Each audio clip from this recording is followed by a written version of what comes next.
Senhora Presidente, senhoras e senhores, 80 anos atrás terminou a guerra mais terrível da história da humanidade. Mais de 70 milhões de pessoas foram vítimas de ações militares, fome e doenças. Em 1945, o curso da história mundial mudou para sempre. O triunfo decisivo sobre o nazismo alemão e o militarismo japonês, que foi tão devastador, abriu um caminho claro e duradouro para a paz global, a reconstrução essencial e a prosperidade econômica. Neste ano, Moscou e Pequim realizaram celebrações dedicadas aos dias festivos de 9 de maio e 3 de setembro, em homenagem à vitória na Grande Guerra Patriótica e na Segunda Guerra Mundial. O mundo assistiu a grandiosos desfiles militares em comemoração à contribuição decisiva dos povos da União Soviética para a derrota da Alemanha nazista e ao papel especial do povo chinês na derrota do militarismo japonês. Honramos sagradamente a memória da Irmandade de Combate com todos os aliados que naquela época estiveram do lado da verdade na luta contra as forças do mal. Um dos resultados duradouros daquela guerra foi a criação das Nações Unidas. Os princípios de sua carta, acordados pelos pais fundadores de nossa organização, continuam até hoje servindo como um farol brilhante para a cooperação internacional. Eles incorporam a experiência secular de coexistência entre Estados e mantêm plenamente sua relevância na era da multipolaridade.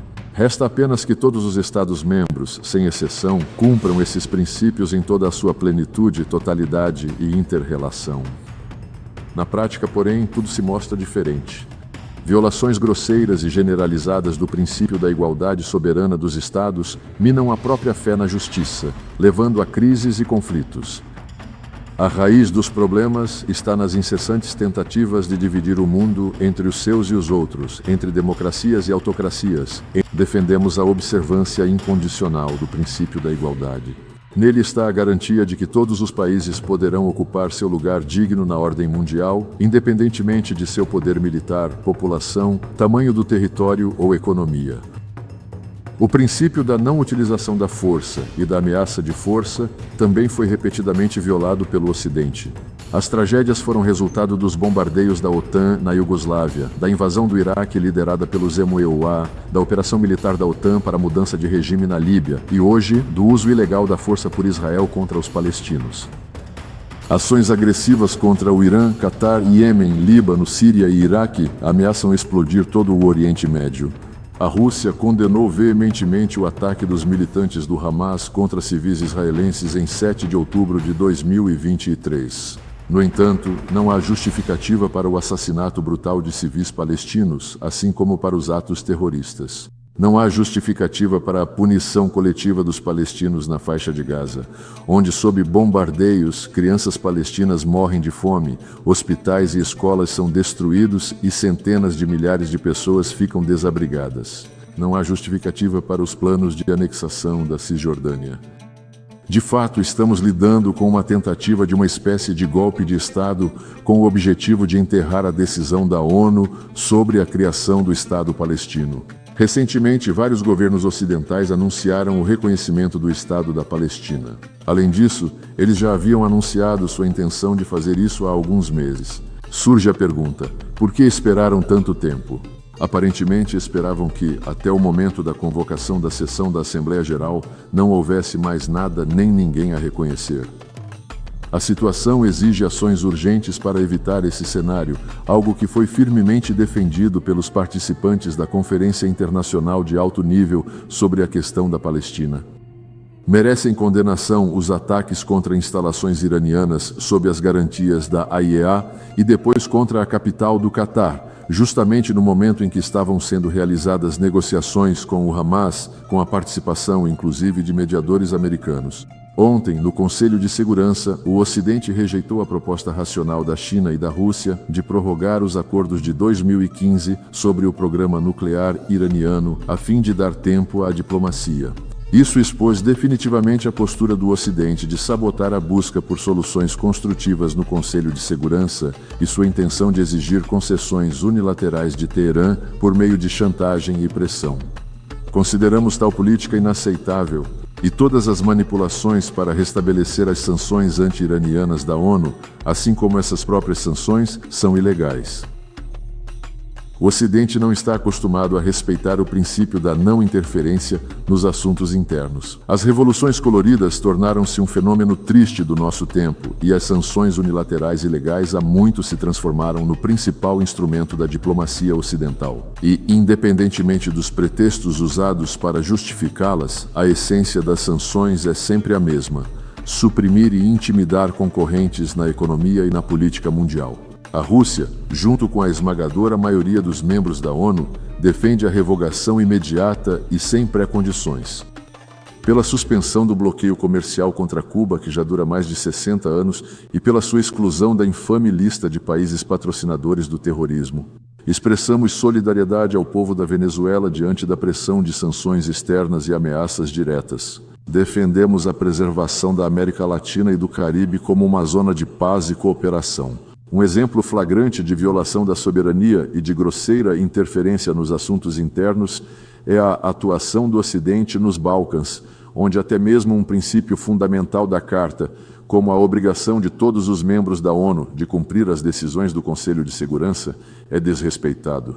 O reconhecimento unilateral da independência do Kosovo, em contradição com a Resolução 1244, tornou-se, na essência, um atentado contra a estrutura estatal da Sérvia. Atualmente, o Ocidente adotou uma linha de desmantelamento da soberania da Bósnia e Herzegovina, sabotando o Acordo de Paz de Dayton. Tanto no Kosovo quanto na Bósnia, está em curso um ataque aos interesses vitais do povo sérvio, incluindo os direitos históricos da ortodoxia sérvia. Da mesma forma, o regime de Kiev, que tomou o poder em decorrência do golpe de Estado anticonstitucional organizado pelo Ocidente em 2014, adotou uma linha de eliminação tanto da Igreja Ortodoxa Ucraniana canônica, quanto do extermínio legislativo da língua russa em todas as esferas: educação, cultura, mídia. A Ucrânia é o único país do mundo que proibiu por lei o uso da língua nativa de quase metade de sua população. O idioma árabe não é proibido em Israel, assim como o hebraico não é proibido nos países árabes e no Irã, mas o russo é proibido na Ucrânia. Lembro que no primeiro artigo da Carta se fala sobre a necessidade de respeito aos direitos humanos e às liberdades fundamentais para todos, sem distinção de raça, sexo, idioma ou religião.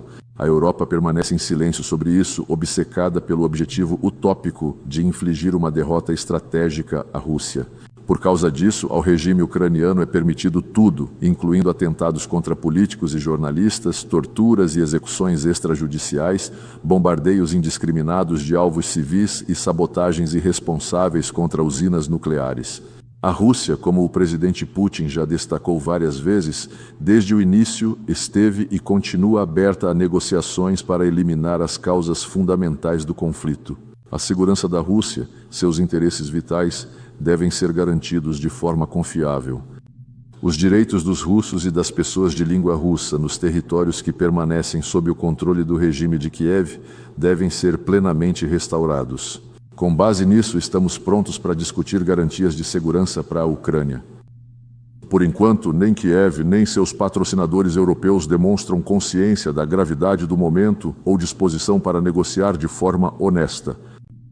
A Aliança do Atlântico Norte continua sua expansão até as nossas fronteiras, contrariando as garantias dadas ainda aos líderes soviéticos de não avançar nenhum centímetro para o leste, contrariando os compromissos assumidos pelos membros da OTAN na OSCE de respeitar o princípio da indivisibilidade da segurança, de não fortalecer a própria segurança às custas dos outros, de não buscar a dominação. Reiteradamente propusemos às capitais da OTAN que respeitassem seus compromissos e chegassem a um acordo sobre garantias de segurança juridicamente vinculativas. Nossas propostas, tanto as de 2008 quanto as posteriores, inclusive em dezembro de 2021, foram ignoradas e continuam sendo ignoradas até hoje. Além disso, cada vez mais se ouvem ameaças de uso da força contra a Rússia, que é acusada de supostamente planejar um ataque à Aliança do Atlântico Norte e à União Europeia. O presidente Putin já desmentiu tais provocações diversas vezes. A Rússia nunca teve nem tem tais intenções. No entanto, qualquer agressão contra o meu país receberá uma resposta firme.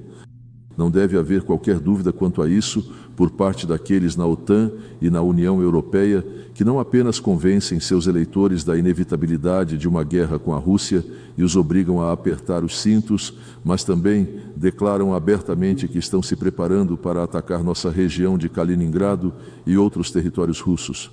Depositamos certas esperanças na continuidade do diálogo russo-americano, especialmente após a cúpula no Alasca.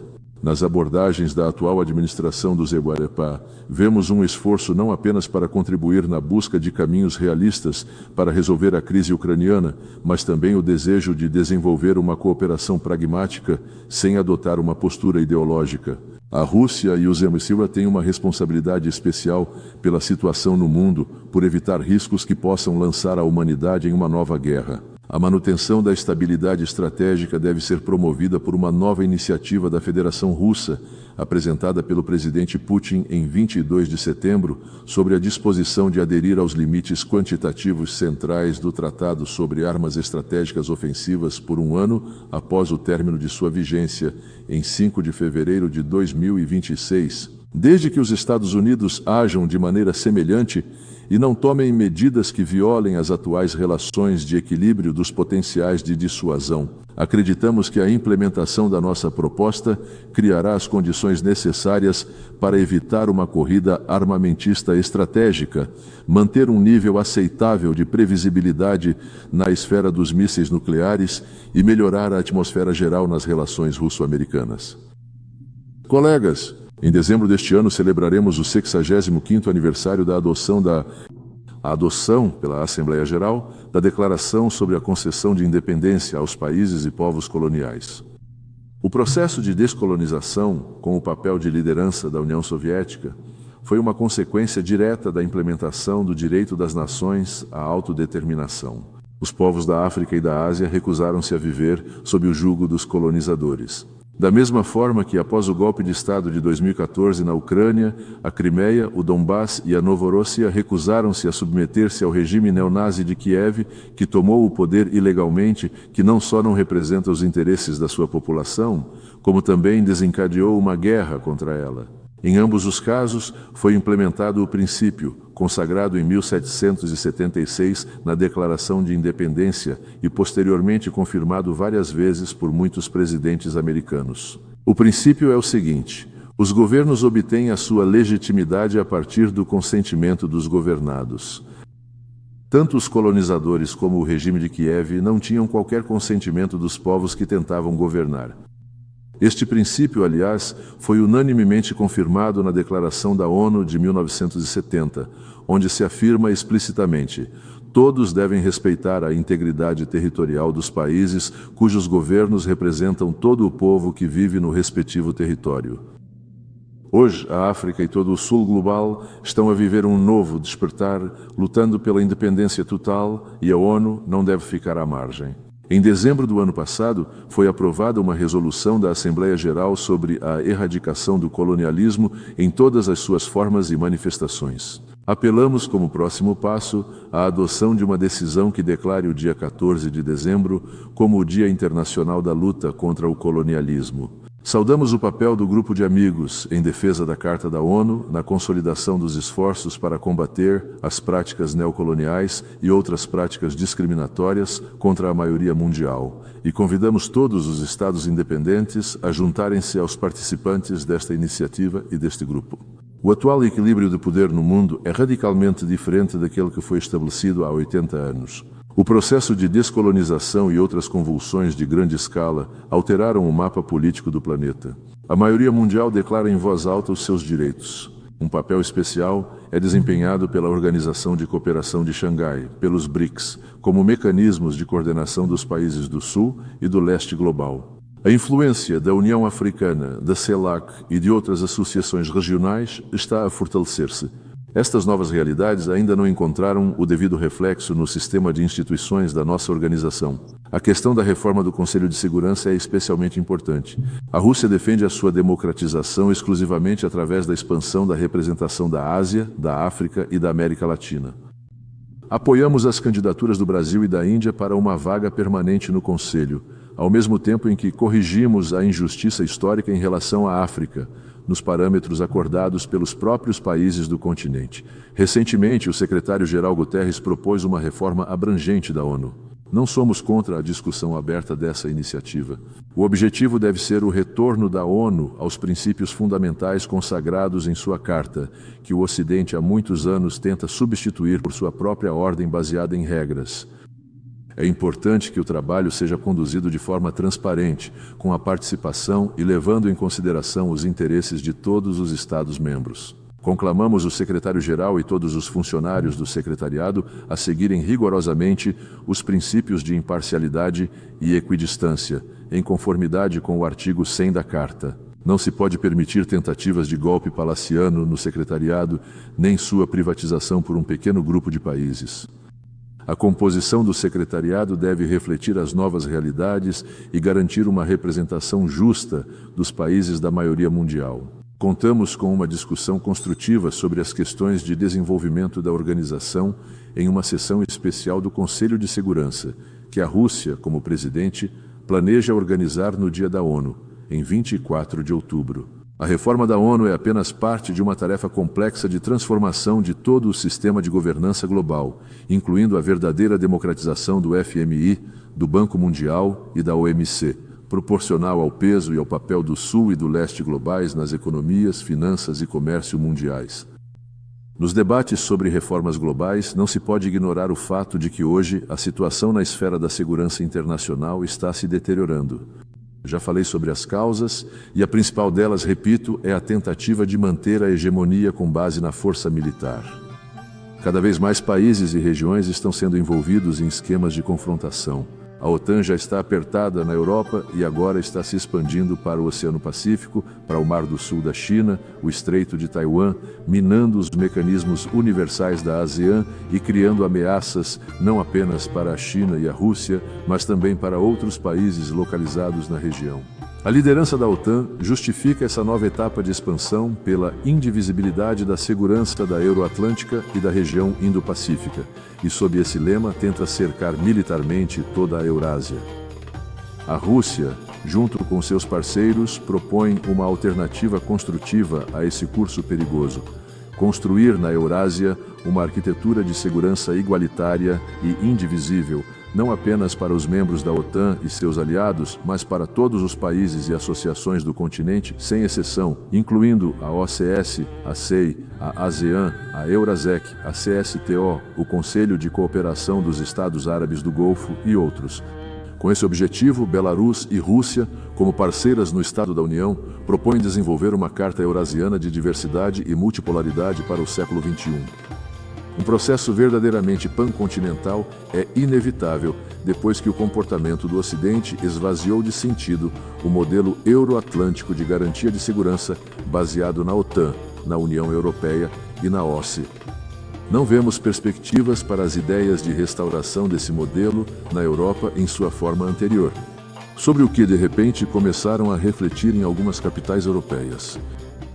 Ao falar sobre o futuro, não se pode esquecer as lições do passado, especialmente em uma situação em que o nazismo volta a levantar a cabeça na Europa e a militarização ganha força sob os mesmos slogans antirrussos. Isso causa ainda mais preocupação, pois uma série de figuras políticas que chegaram ao poder em Bruxelas e em algumas capitais de países da UE e da OTAN começaram a discutir seriamente a Terceira Guerra Mundial como um cenário provável. Esses indivíduos minam quaisquer esforços para buscar um equilíbrio justo e os interesses de todos os membros da comunidade internacional, tentando impor suas abordagens unilaterais aos demais, violando grosseiramente o requisito fundamental da Carta, que já mencionei várias vezes, o respeito à igualdade soberana dos Estados. É justamente essa igualdade que é o fundamento da multipolaridade que está se formando objetivamente. A Rússia não faz campanha por uma revolução contra quem quer que seja. Nosso país sofreu com revoluções mais do que qualquer outro. Nós simplesmente conclamamos os Estados-membros e a liderança do secretariado a seguirem rigorosamente todos os princípios da Carta, sem exceção e sem padrões duplos. Assim, o legado dos pais fundadores da ONU não será desperdiçado em vão. Agradeço pela atenção.